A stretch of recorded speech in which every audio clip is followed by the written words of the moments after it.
Hi, welcome to Live Rite Tonight. My name is Brandi and I'm here with Lena. And we are going to talk a little bit about what you do here, how you became part of this organization. So, Lena, please, what do you do with Live Right? I am the Assistant General Manager of Live Right Properties. I'm also a peer recovery coach. Okay.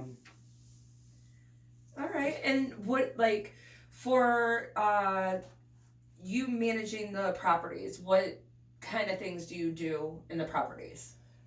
Okay, okay, I check everybody in at curfew. They call me at curfew. I make sure everyone is at home and safe. And I do house checks. Check the house, make sure the houses are everybody's doing their chores. Uh, and make sure there's no problems or situations going on in the houses. And Okay. That's good. Just making sure everything's maintained and up to par of what needs to be done in the houses. And then the peer recovery coach, what does that intake? Like, what do you do? Okay, I have my PRC certification, but with my job title with that, I work with helping other people. Okay. Like to get them where they need to go. Like if it's either taking them to meetings or if it's helping them get clothes or advocating for them, helping them get whatever they may need to get them on the right path where they need to go in their recovery. And also, I'm always there for them to call when they need to talk if they're struggling or just going through something, or I'll take them out to have lunch, or just being the friend just making somebody feel special. Oh, okay. And that to have faith in somebody else and that they can do good, because if I can come from where I came from, I have hope for everybody. And it's just a giving back. That's awesome. Giving back to helping somebody else. I love that. And when you're saying from where you came from, so how did you end up with Live Right? Okay, I don't want to get all into my story just yet, but when I was a kid, my parents separated. I was 7 years old, and I had 7 sisters and one brother. That's and big house. My dad moved to Michigan, and I was always daddy's little girl. So I had abandonment issues, trust issues, and I was raised with all these females, and we all the time fed and fight all the time. I would and, imagine. It was crazy growing up. But when I was 14 years old, I remember smoking weed, doing coke, at 14 years old. Okay. And then that went to drinking, and I was so rebellious. I was sneaking out. I was straight A's in school, and I just didn't care no more about school. Time I was 16, I was pregnant. I dropped out of school when I went to school. So I was running away from home. I didn't want to be at home no more. I just wanted to get high. And then run the party life. Live the party life. And then when I was 17, I met, I got married when I was 17 years old. And I was with my ex-husband for, 24 years. So, he was sort of controlling and, affecting me mentally. Then it got physically and a lot of emotions there. And, he didn't like for me to be around to go see my family. He kept me up in this holler away from everybody. So I wasn't using at the time, then I got in church. I was in church for 14 years, doing good. And then um, my sister got murdered. And and I went to see where she was at that night, after I found out she was murdered. I went there where she was at, and just seeing her brains on the floor and all that tragic stuff, that just, and it's like I had no support from my husband. That'd be So, hard. and I started having resentments towards him. You kept me away from my family Absolutely. all these years, and I'm Always in your I was head, I could have lost. been there. I could Yeah. have done something. That's what I always thought. Absolutely. And then it always had something to do with death. Then my father-in-law got killed in our backyard on a bulldozer. Oh, The mountain came off with him. My mother-in-law got killed in a car wreck in front of us. Died instantly. wow. And and then I just got the feeling so overwhelmed by all that, and to fight, to go back just for a second, like in 91 I got hurt on a job, and they had put me on pain pills, and for 17 years I was able to manage those pain meds because I didn't take them every day. Okay. I only took them when I When you were knew feeling them. But then when I was going through all these motions, with all these losses, Right. then I got resentment towards God. I quit going to church, I quit doing what was right. And because how could you take these people from me that I loved, Right. that supported me and, was always there for me no matter what, Absolutely. and then it just, I don't know, the disease just started overtaking. I started doing drugs behind my husband's back, not knowing that he was doing them behind my back. Oh wow. So, but anyways, we was able to maintain our business and build our new house. We didn't really want for nothing. We were set in motion. We had everything. But then, like in 2008, our marriage was really going downhill, and it wasn't no saving it. I didn't even care. I didn't even want to save it. Right. So it just, and then my addiction, it became more stronger, and I was able to become superwoman, like you're not gonna do Right. this no more. So, but anyways, we got divorced in 2009. I moved to Michigan, and I remember buying all these pain pills, then my pain pills, the pills became more addicted. I was on OCs, OC80s, and snorting them, and my addiction, it Just kept growing. kept growing, and it was like I didn't want to stop, because that was the only thing, because I didn't have to feel all this pain and loss from all these people that I lost. That It was I loved. numbing. It was All of numbing, it. and there was no better feeling than that at that moment. Right. And I remember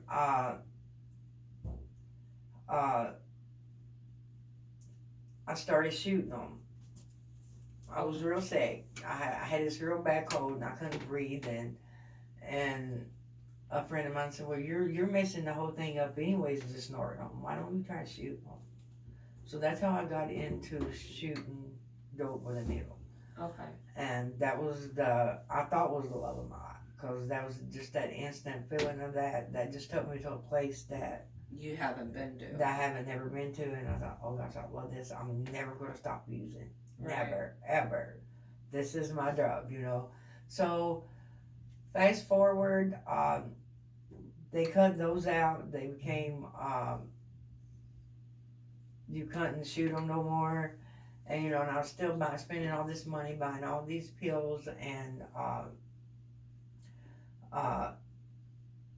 one of my family's member introduced me one day, "Why are you spending all that money on those pills? Like $500-$600 a week just on pain pills." Wow. And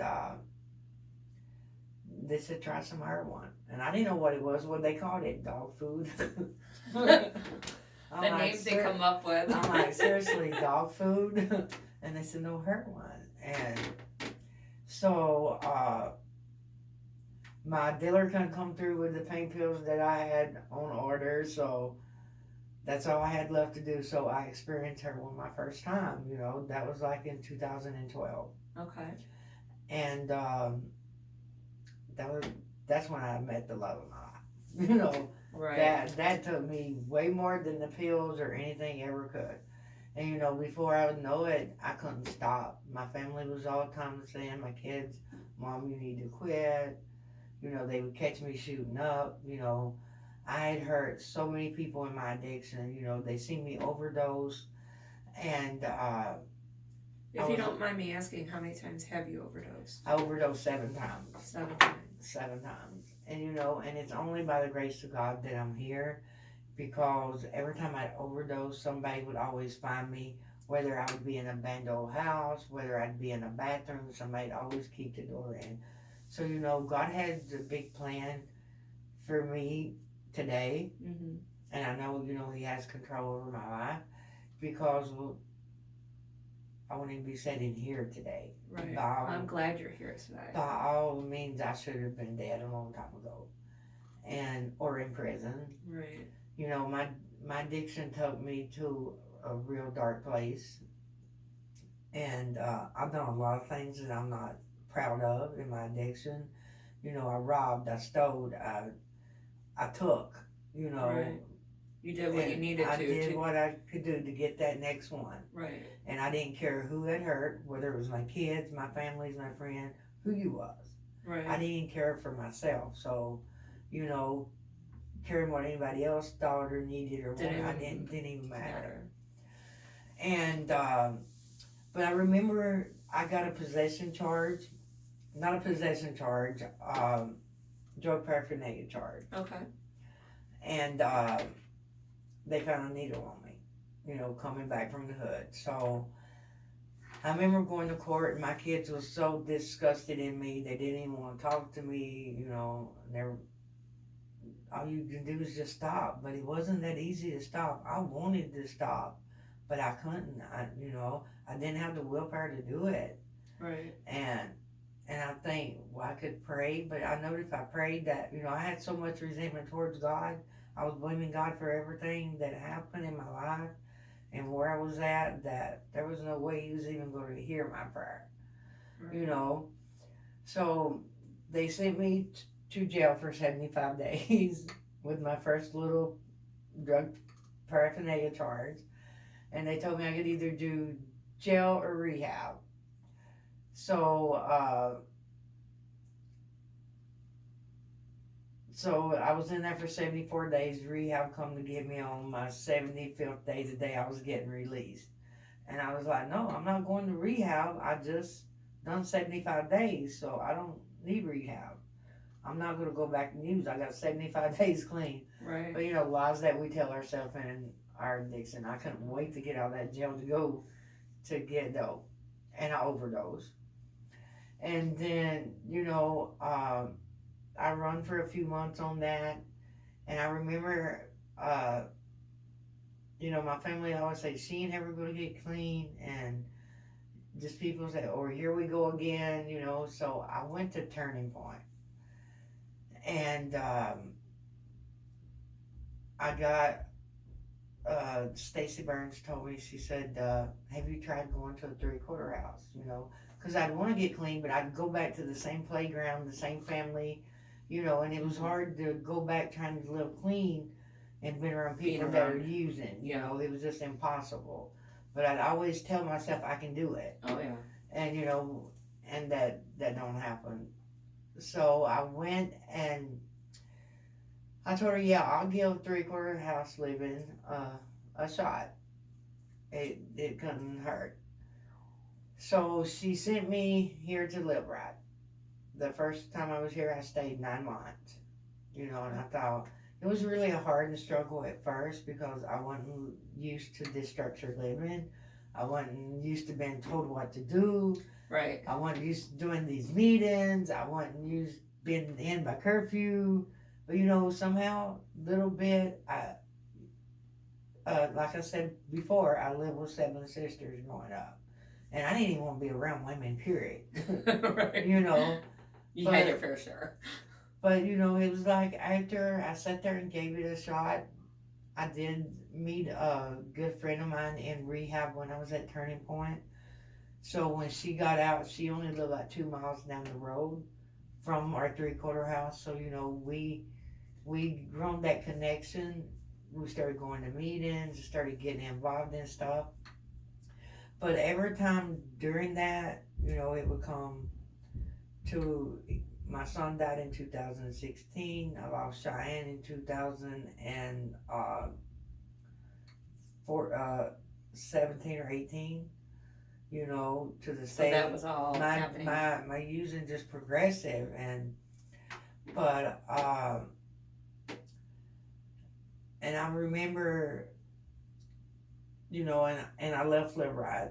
I became a manager of the house then, but it came up to that was my daughter's birthday, so I just packed my bags and I left, without telling anybody, throw my phone away, whatever. And I went back out there for a minute, then I would keep trying to come back, go to treatment, and leave treatment, I wanted it, I wanted to stay clean, but I couldn't. But the last time I was here at Live Right, I know nothing about recovery till I came to Live Right. I know nothing about Alcohol Anonymous. I know nothing about NA. Right. I know nothing about recovery. Live Right taught me how to get clean. They taught me how to stay clean. They taught me how to hold myself accountable. Here at Live Right, or one of the biggest factors is, you have to get a job. Yes. You have to get a sponsor. You have to get a service position. You have to go to meetings. You have to get involved. You have to volunteer if you don't have a job. And, and I guess showing you structure. The structured living, and then I just sort of started connecting with people in these houses, and I started seeing what other people had, and I wanted it. And I was like, I could go sit at a table and somebody be sharing my story, because when I first came around here, I thought I was unique. That I'm not like none of you guys, You're the only one with a crazy story. But till somebody shared my story at the table, and I was like, wow. And so this time around, when I came back, I just celebrated 2 years clean, January the 3rd. That's awesome. Congratulations. And and it's only because of my higher power, Narcotic Anonymous, and Live Right. Live Right taught me how to get clean and to stay clean, but Narcotic and Anonymous and Live Right saved my life. I wouldn't be where I'm at today. I was able to mend relationships with my kids, have them back in my life. 2 years ago, neither one of my kids was speaking to me. Right. I was able to watch my oldest daughter come out of active addiction, because when my son had died, that infected all of us. Right.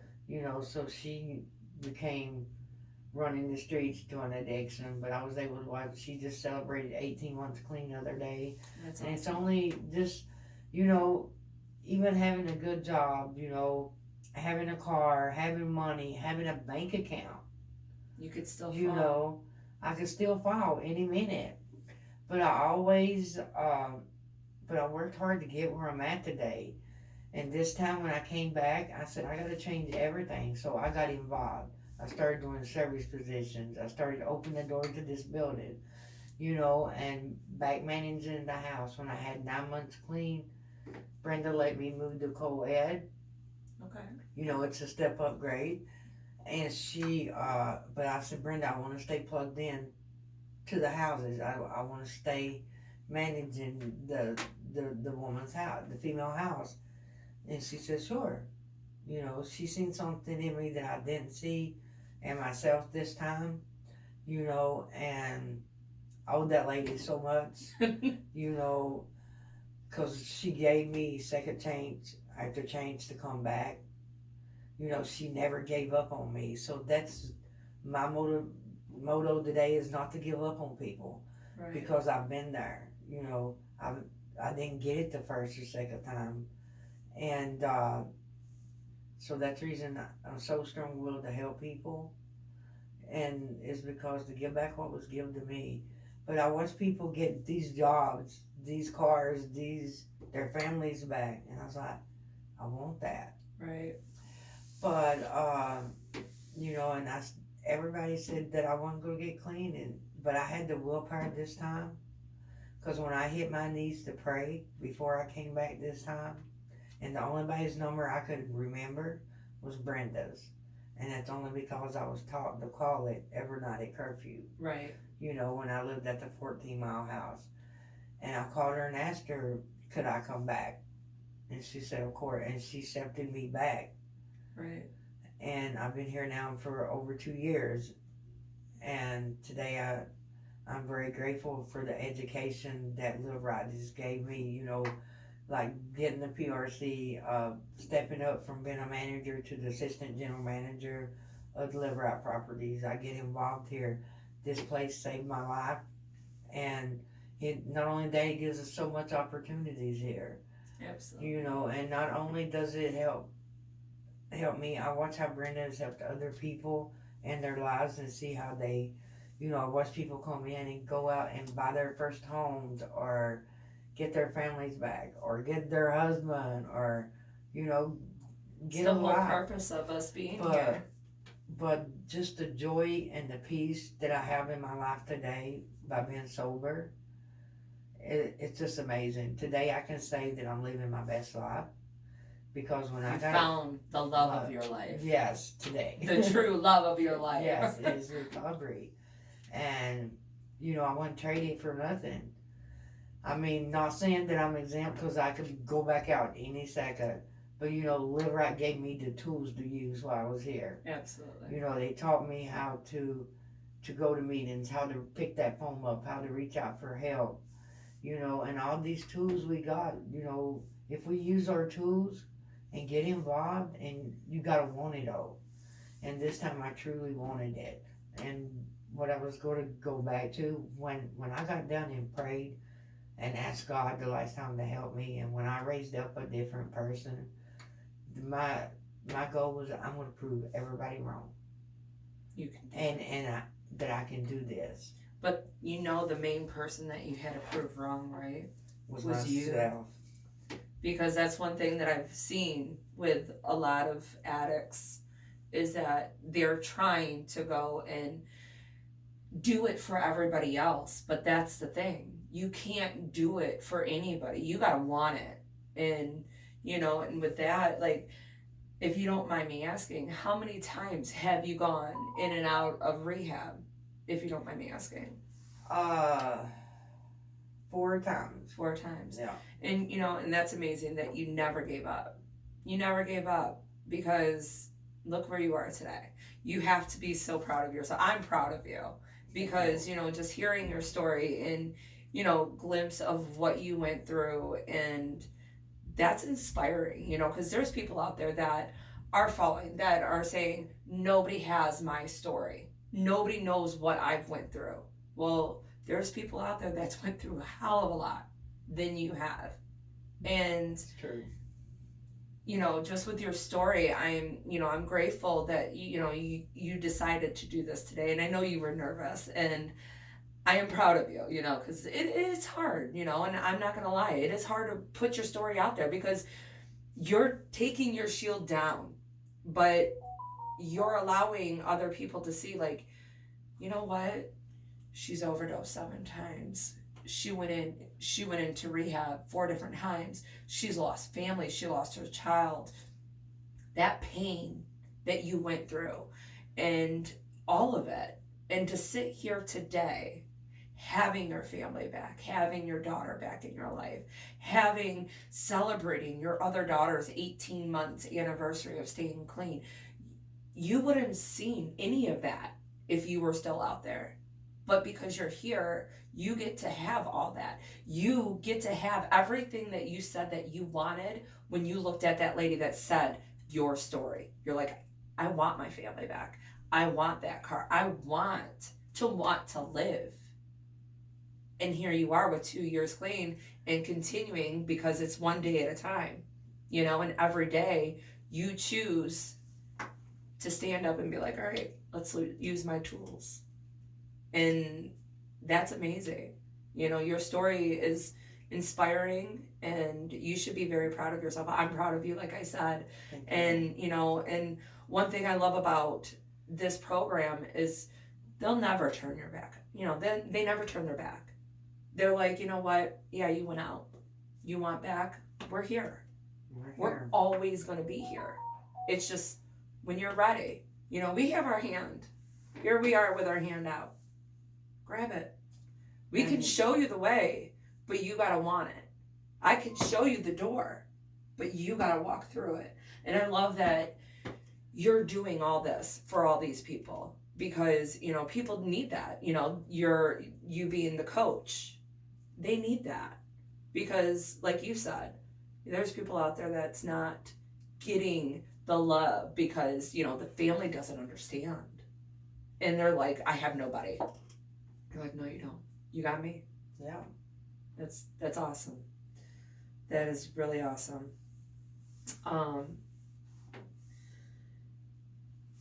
I just really want you to know that I appreciate you coming out here and telling us your story. Because believe it or not, like I said, there's people out there that need to hear it. They need to hear it because they're out there still struggling. Or they're in this recovery like, oh my God, can I do this? Can I do this? Like you said, every day's a challenge. You can go out tomorrow, but guess what? Today, where are you? Right here. Right here. I choose not to go out today. Absolutely. And why worry about tomorrow? Because it hasn't even came yet. And you know, that's one of the things that gets me through this. You know, I don't worry about yesterday. I don't worry about tomorrow because I have no control over that anyways. Right. So, you know, I just live just in the day. Yeah.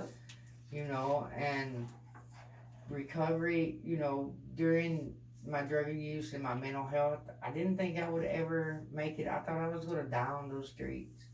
You know, like I missed the part where, you know, after my son died, I had to go through the hospital, you know, wanting to die, trying to kill myself, you know, 7 or 8 times in 2 months. You know, your mental health goes with your disease, but there's a disease of addiction.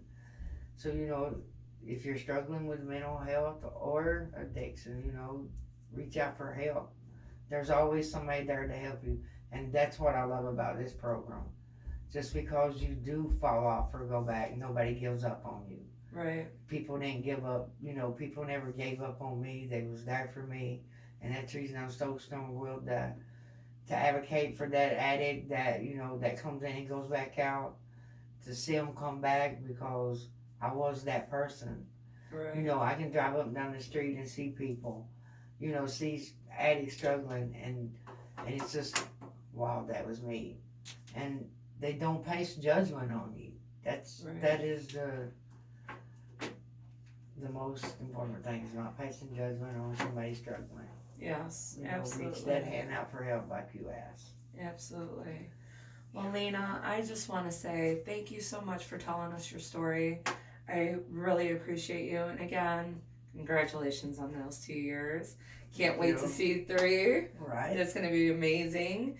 And continue doing everything that you're doing because you're helping so many people and you have no idea how many, even with this podcast.